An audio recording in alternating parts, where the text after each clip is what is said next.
they were one people. The fact is that the historical group known as the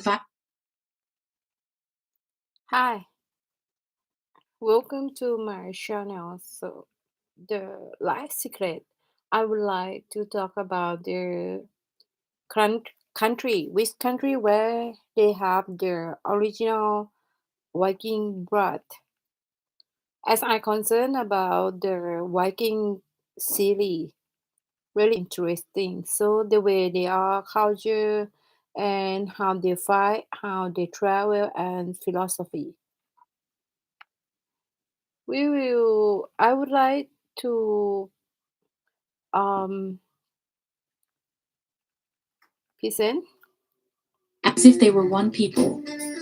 The fact is that the historical group known as the Vikings were in many ways very different. The Anglo-Saxon Chronicle mentions Danes and Northmen, or Norwegians, as separate, and the Annals of Ulster from Ireland makes a clear distinction between the Danes and Norwegians, and in the East, the Swedes are referred to separately, as the Rus. It's important to understand that at the beginning of the Viking Age, no one identified themselves as Swedes, Danes, or Norwegians, belonging to a country. Instead, they ก็คือ this is for original they kind of the group of people who live in the north in Greenland. identified themselves by their specific region of origin. For example, according to the Annals of Angoulême and the Annals of Saint Bertin, the Norwegian group who sacked the city of Nantes in 843 called themselves Vestfoldingi, which means men of Vestfold and not Norwegians. Mostly, the primary sources we have on the Vikings and their culture are histories written by Christian and Muslim scholars, talking about heathen or pagan Vikings, creating a very much two-dimensional view of them. An example of this is how Muslim chroniclers clearly views this through the cultural and religious lens of Islam, and we see the same tendencies from the Christian writers. The historian Al-Yaqubi, in his study of the Mediterranean, linked the Scandinavians from Sweden, known as the Rus, to those from Denmark who sacked Seville in 844, saying it was carried out by the Magus, who are called the Rus. His view was that they had similarities between them, but he also didn't understand their differences. And in the account we have from Ibn Fadlan, it says that there were few differences between the Rus and the Danes. One notable thing was that the Rus were covered in blue tattoos, which is not something that comes up in the Western chronicles about the Danes and the Norwegians. And it's also noted that the Danes and Rus could talk to each other with ease, something Scandinavians also can today. So what were the differences between the Danish, Norwegian, and Swedish Vikings? Let's find out. Dette vikingasagaen med Martinsen. The Swedes, then known as Varangians, or Rus, stayed true to their pagan ways for the longest out of the three, only becoming Christian in the late 11th century. The Swedes' most important city during the Viking Age was Birka, founded by one of the early Swedish kings and situated in Lake Mälaren, close to the modern capital Stockholm, which ultimately connects to the Baltic Sea. And it was from here they started to spread down the rivers of Volga and Dnieper, in modern-day Russia, Belarus, and Ukraine, reaching as far as Constantinople, Damascus, and Baghdad, where they traded, raided, and even became the personal guards of the Eastern Roman Emperor, called the Varangian Guard. They established long trade routes to the Middle East and around the Black Sea and avoided other places, until the late 9th century when, according to the Russian primary chronicle, the brothers Rurik, Sinius, and Truvor were invited by the Slavs to be their rulers.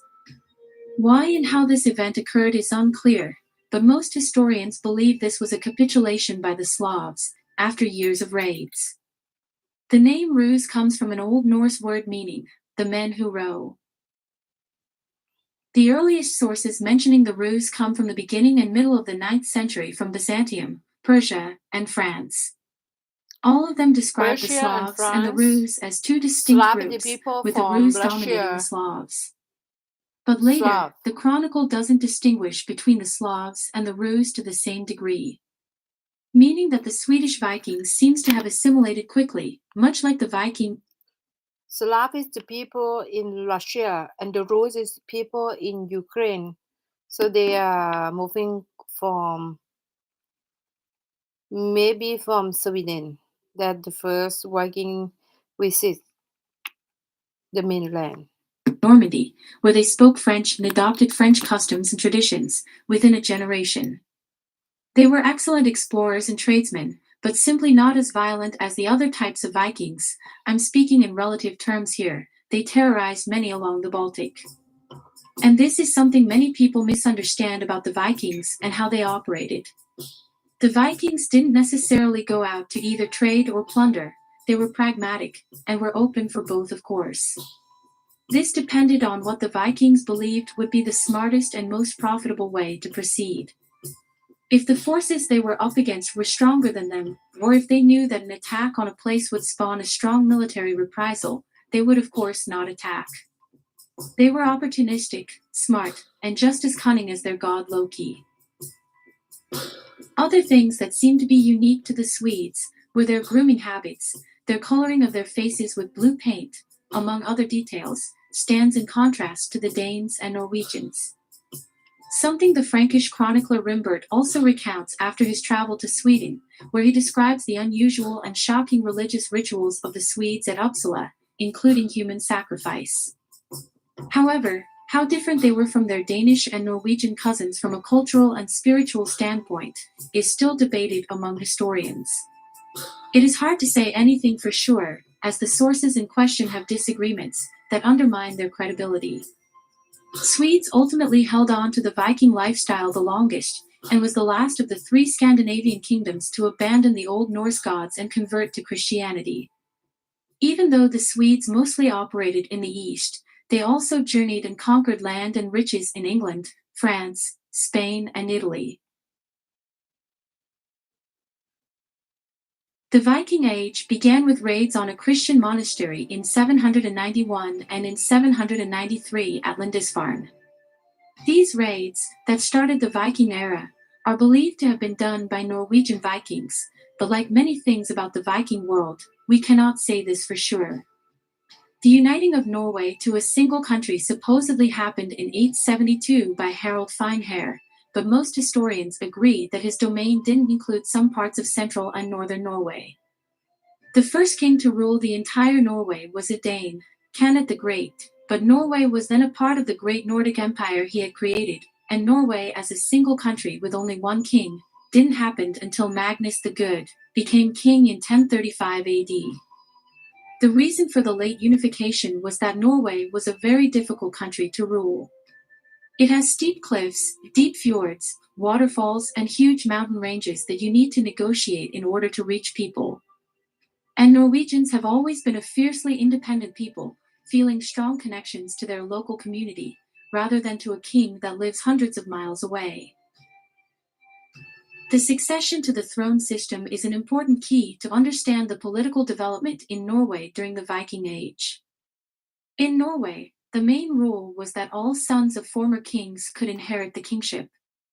The rule of succession meant that several kings could rule at the same time. This was an important cause of strife and conflict between various congregations and their followers. Norway is therefore the country with the most unrest internally, with several civil wars happening during the Viking Age. And the Norwegians didn't discriminate who they attacked. They didn't care if you were the same people as them, and terrorized the Danes, Swedes, and other Norwegians with their attacks and raids. The Norwegian Vikings were utterly crazy warriors and was considered to be the bravest, craziest, and most badass. The archaeological evidence suggests that most of the Vikings who used axes in combat were from Norway. And most of the berserkers we hear about also came from Norway. Norwegians were more into raiding and not so much about settling, though there are exceptions, of course. They settled in Ireland, where they, like the Danes in England, kept their Viking ways and eventually melted together with the locals. In Iceland, they of course started a new settlement, very much uninfluenced by other people and their culture. The same can be said about their Greenland settlement, which lasted until their abandonment in the 15th century due to climate change. The Norwegians also went to North America on several trips, even trying to start a settlement at Vinland. The reason for the abandonment of the settlement is unclear, with some believing it was due to hostile natives, while others think it was because of the long distance to their homeland. Either way, we do know that there were trips to America also after they abandoned to settle there, which is believed was to gather and trade goods.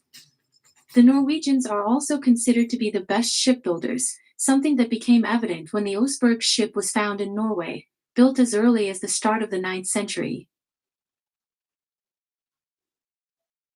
Harald Bluetooth is believed to have conquered and united Denmark, before converting to Christianity when he was baptized in 965 AD, making Denmark become the first Christian country of the three.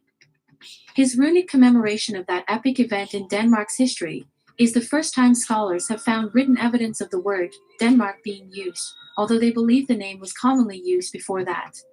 In the second half of the 9th century, the Danes stopped raiding, switched tactics, and turned into conquerors.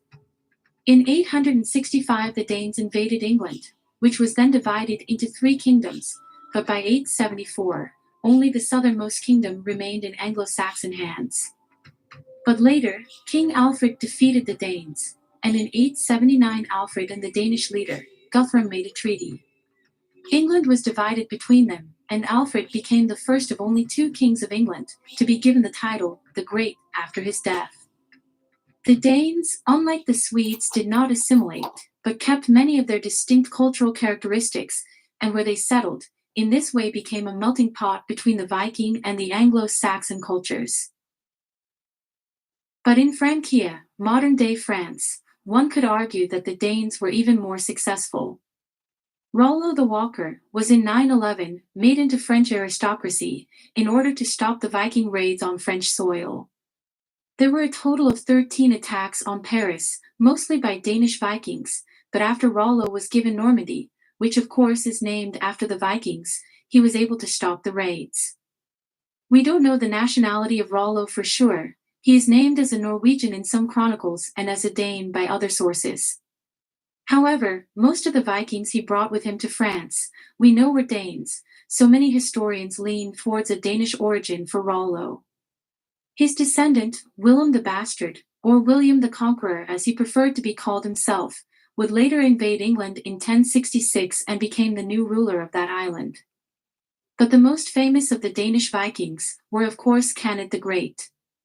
At one point, he was the kings of not only Denmark, but of Norway, southern Sweden, Greenland, the Faroe Islands, Shetland, Orkney, and parts of England, making it into a great Nordic empire. And rising him in terms of size and power to the top, as the most successful of all the Viking kings and conquerors. However, his empire did not survive long after his death, because England became independent in 1042 and Norway the same in 1047.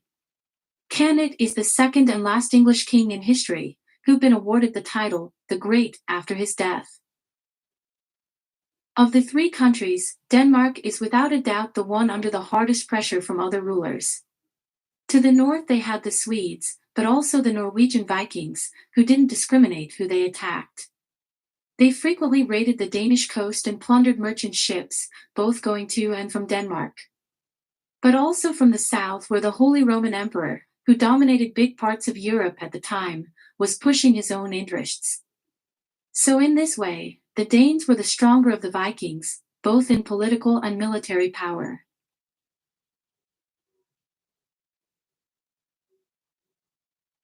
The Danes were the strongest of the 3, being forced to unify their country to withstand the pressure from all the different sides. They also had the biggest empire and the greatest Viking army when the Great Heathen Army invaded England, which is believed to be the biggest Viking army of all time. They were also the first to Christianize, following Harald Bluetooth's conversion in the 850s, becoming French aristocracy, and eventually ended up on the throne of England.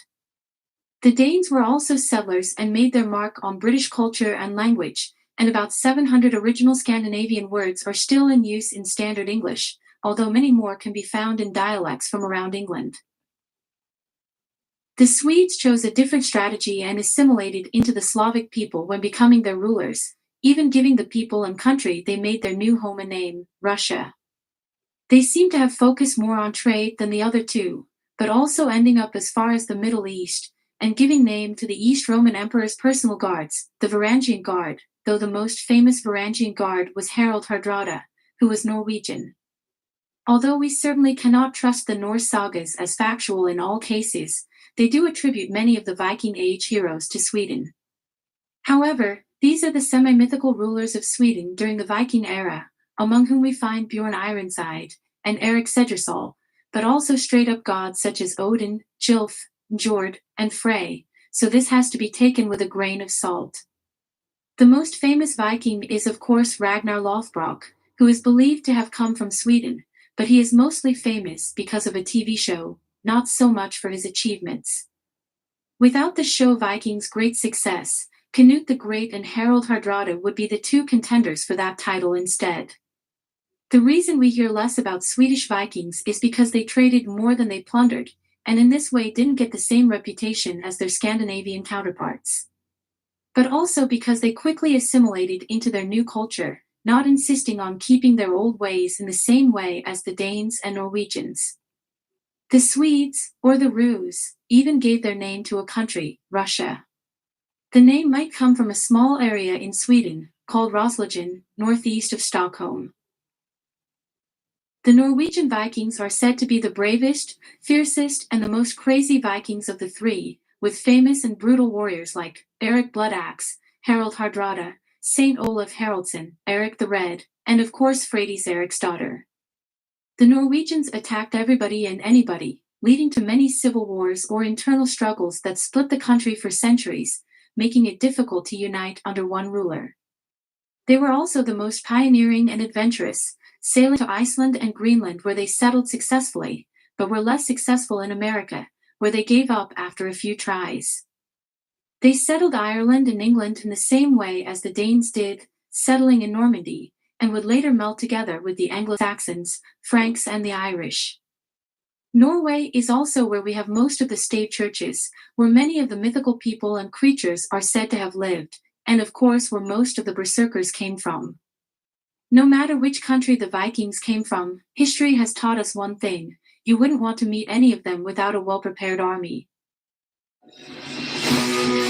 I hope you found this presentation interesting, and if you did, please smash the like button as if you were a berserker. And please subscribe if you haven't done that already, and leave a comment below who you find to be the most interesting of the three different Vikings.